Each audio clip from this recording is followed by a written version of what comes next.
사람들의 코드, 요즘 사람들의 코드가 있다면 아마도 바쁘다, 바빠, 늘 바쁘다라는 것 아니겠습니까?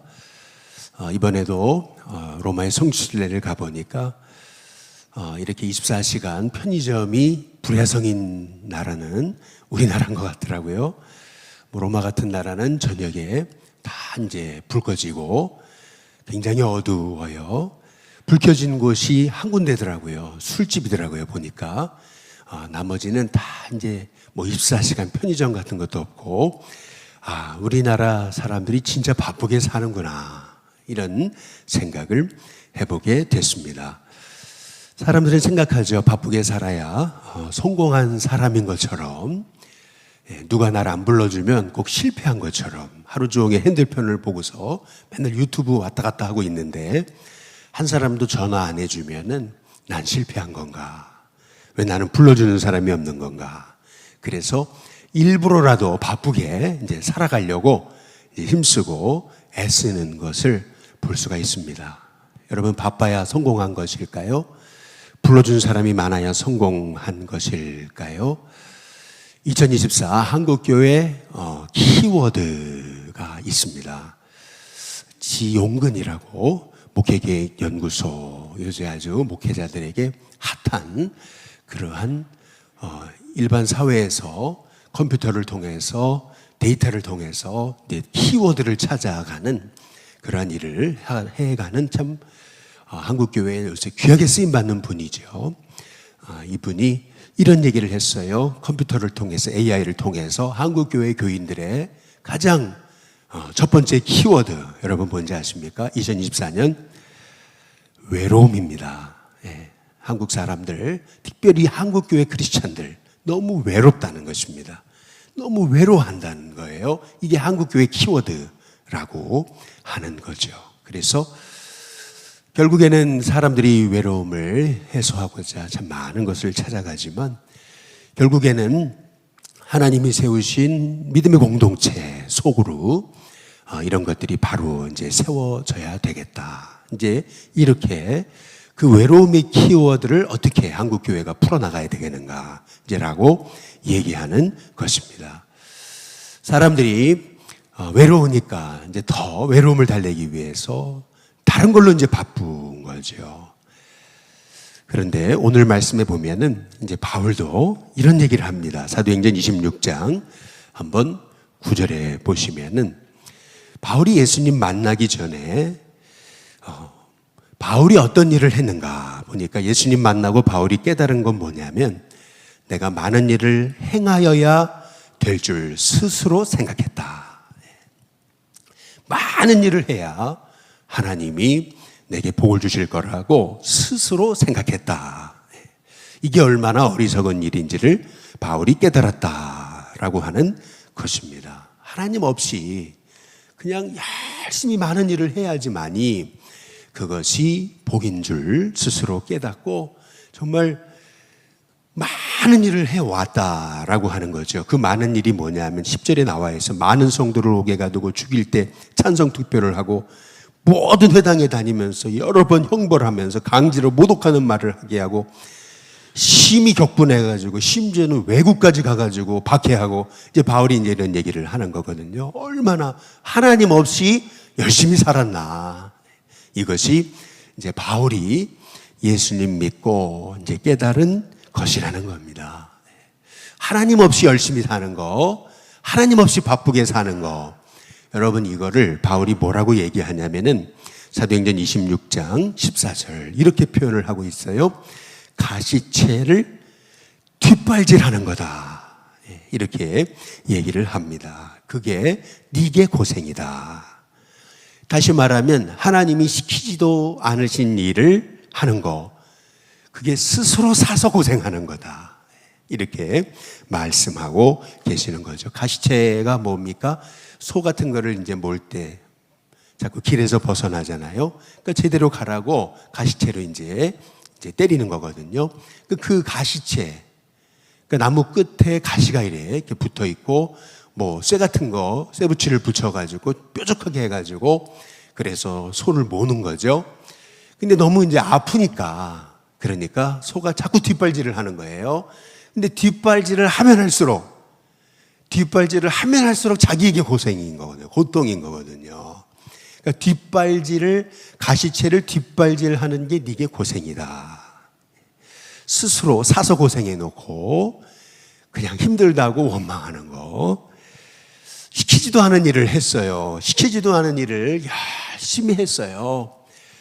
스스로 함정을 파놓고, 인생의 함정을 파놓고, 그리고 스스로 하나님 왜 내게 이런 어려움을 주시냐고 그렇게 원망하고 불평하는 일을 했다라고 하는 거죠. 우리가 마르다 사건을 잘 알고 있잖아요. 마리아는 예수님 발 앞에서 말씀 듣잖아요. 근데 마르다는 뭐합니까? 그냥 분주하잖아요. 그러니까 일 안 하는 마리아를 바라보면서 마르다가 불평하잖아요. 나는 이렇게 고생하는데 내 동생은 일도 안 하고 저렇게 앉아가지고 말씀만 듣고 있냐고. 조금 주님이 명령하셔서 저도 좀 나를 도와달라고, 좀 네 언니 좀 도와주라라고 얘기해달라고 이제 그렇게 얘기하지 않습니까? 이 마르다의 모습이 실은 가시채를 뒷발질하는 거죠. 하나님 시키지도 않으셨어요. 그런데 그냥 열심히 한다고 스스로 막 그렇게 고생해 놓고, 그리고 하나님 도와주시지 않는다고 원망하는 거, 그게 네게 고생이다. 그래서 우리는 내가 이 마르다가 아닌지, 그리고 예수님을 믿기 전에 이렇게 많은 일을 하려고 몸부림치고 그렇게 가시채를 뒷발질했던 이 사도 바울의 모습이 나의 모습이 아닌지 돌아볼 수 있는 저와 여러분이 되시길 주님의 이름으로 축복합니다. 그렇다면 바울이 예수님을 만나고 바뀐 게 있어요. 예수님을 만나고 바뀐 가장 큰 축복이 뭘까? 오늘 말씀해 보니까 26장 19절에 이렇게 나와 있는 거죠. 바울이 예수님 만나고 바뀐 가장 큰 축복은 뭐냐면 하늘에서 보이신 것을 거스르지 않기 시작한 거죠. 여러분, 하늘에서 여러분께 보이신 것이 있게 되시기를 주님의 이름으로 축복합니다.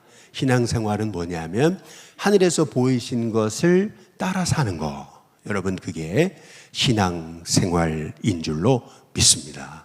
하늘에서 보이신 것이 있어야 돼요. 그런데 그 하늘에서 보이신 것에 대한 음성이 없으니까 그냥 땅에서 내 힘으로만 발버둥 치는 거죠. 그게 야고보로 얘기하면 그게 세겜인 거예요. 세겜에서 잘 사는 줄 알고 얼마나 거기서 소위 똥똥거리며 살 줄 알았던 거죠. 그런데 어려움이 오잖아요. 그래서 베델로 올라가잖아요. 실은 하늘에서 보이신 것이 없는 삶, 그게 세겜이에요. 근데 베델은 뭐냐 하면은 하늘에서 보이신 것을 알게 되는 사건, 그게 베델인 거거든요. 저와 여러분에게 베델이 있게 되시기를 주님의 이름으로 축복합니다. 여러분, 닭 있잖아요. 양계장에. 닭이요, 양계장에서 이 달걀을 낳잖아요. 계란을. 근데 계란을 막 낳다 보면은요, 이 닭이요, 폐닭이 되는 거예요. 이제 알을 못 낳아요.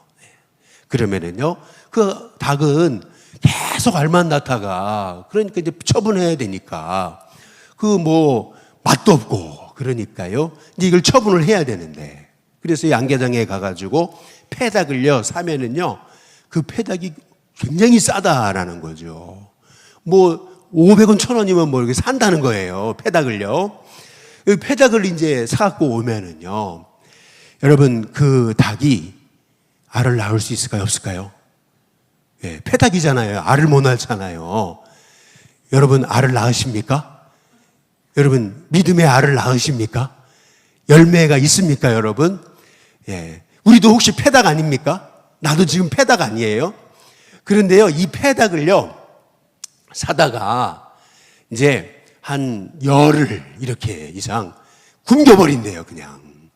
굶겨버리면은요, 이 닭이요, 눈이 그냥 맞고, 닭이 얼쩔 줄을 몰라 하면서요, 굶으니까, 그러니까 쪼아대는데 먹을 게 없잖아요.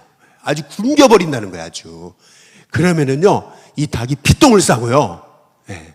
이제 그러고 나면은요, 아, 됐다. 이제 이렇게 생각하고 짬밥을 준다는 거예요. 그러면요, 그거를 먹고요, 이 닭이요, 회춘을 하는 거예요. 할렐루야. 여러분, 회춘하시기를 바랍니다. 회춘을 하면은요, 그러면요, 막 다니면서요, 그냥 풀어놔요, 이제는. 들에다가 풀어놓고요, 이제 지가 뭐 먹고 싶은 거 먹고 막 이제 건강하게 막 이렇게 되면은요, 여러분, 이 닭이요, 알을 낳는대요. 할렐루야. 예, 폐닭이었는데 다시 알을 낳는대요. 그래가지고 그 알을, 여러분, 그 달걀을 먹는 게 최상급. 예, 그런 달걀을 먹어야 된다는 거죠. 예. 저는 이 얘기를 들으면서, 그래, 왜 우리가 알을 못 낳는가? 우리는 닭으로 얘기하면 폐닭 같아요, 지금. 알을 못 낳아요. 왜 그런가? 가만히 보니까 우리가요, 하늘에서 보이신 것이 없어서 그래요. 여러분, 하늘에서 보이신 것이 있는 믿음의 삶이 되시길 주님의 이름으로 축복합니다. 하늘에서 보이신 것을 거스르지 않는 것, 그게 바울이 예수님 만나고 변화된 거죠. 그러면 바울이 본 그 하늘에서의 음성, 그러면 지금까지 자기 스스로 뭔가 해보려고 막 가시체를 뒷발질하다가 예수님 만나고 나서 하늘에서 음성 듣고 나서 바울이 깨달은 게 뭐예요? 하늘에서 바울에게 주신 음성이 뭐예요? 그게 뭐냐면은 사도행전 26장 한번 16절을 보시죠. 16절 같이 한번 읽어보겠습니다. 함께 있습니다. 시작. 일어나 너의 발로 서라. 내가 네게 나타난 것은 곧 내가 나를 본 일과 장차 내가 네게 나타난 날 일에 너로 종과 증인을 삼으려 함이니. 할렐루야. 예, 하늘에서 보이신 것이 뭐예요? 그게 뭐냐면 너는 나의 종이다. 너를 증인으로 삼으려 한다. 이것이 하늘에서 보이신 거죠.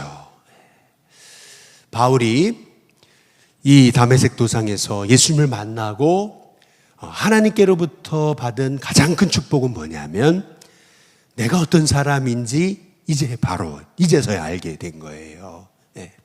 그 이전에는요, 그냥 목적 없이 바빴던 거예요. 그냥 이게 옳은 줄 알고, 그래서 막 그냥 외국까지 가면서 막 늘 분노에 사로잡혀가지고 막 사람들 죽이고 정죄하고, 이제 이것이 이제 바울의 이제 삶이었던 거죠.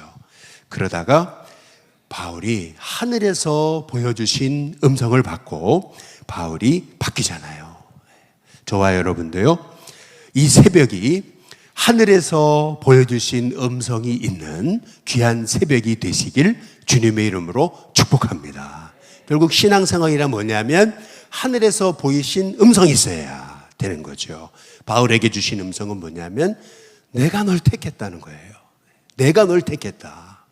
너를 통해서 나의 일을 이제 시키려 한다. 이것이 이 바울이 예수님 만나고 깨달은 거잖아요.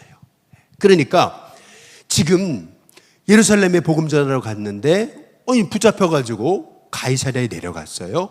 거기서 2년 동안 헤롯 궁에 구류돼 있어요. 아무것도 못해요. 거기서요, 늘 돈만 바라는 벨릭스 앞에서 말씀을 전하는데 벽에다 놓고 얘기하는 것 같아요. 그리고 나서 총독이 바뀌잖아요. 베스도로 바뀌고.